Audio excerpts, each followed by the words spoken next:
it up to the mind of the committee members. And if it is prescriptive, then staff will basically be able to write reports that, yes, this is a minor variance, not a minor variance, and things will go very, very smoothly.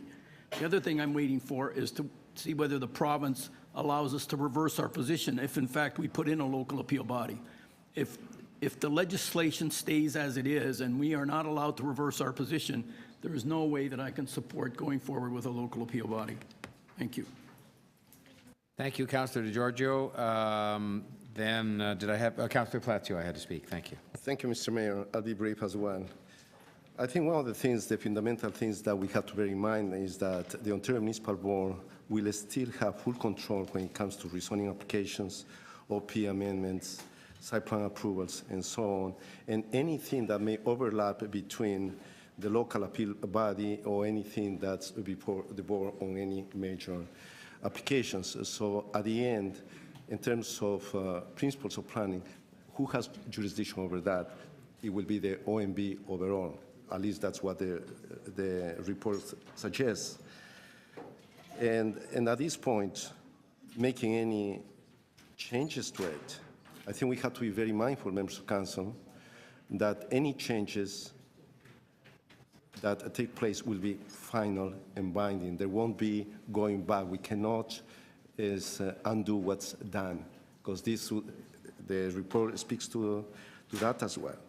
So even though that under the City of Toronto Act, we made as a province to implement that, but we have to be mindful in terms of how we proceed forward.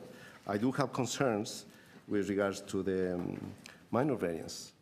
What constitutes a minor variance or a major variance? Very often, we have applications going to the Committee of Adjustment.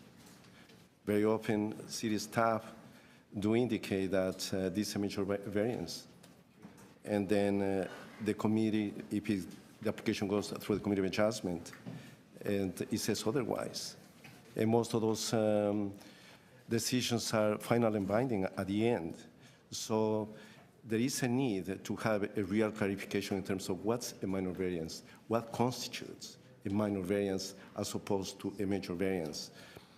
And finally, in terms of mediation, I think that's, and that's one of the reasons that I will support this recommendation that's before us, because I think that to have some kind of dispute resolution program is extremely important.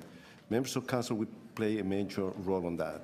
For example, every time that I have an application, a development application that may be questionable, I do ask city staff, I call my public meetings, and I tend to do the mediation by bringing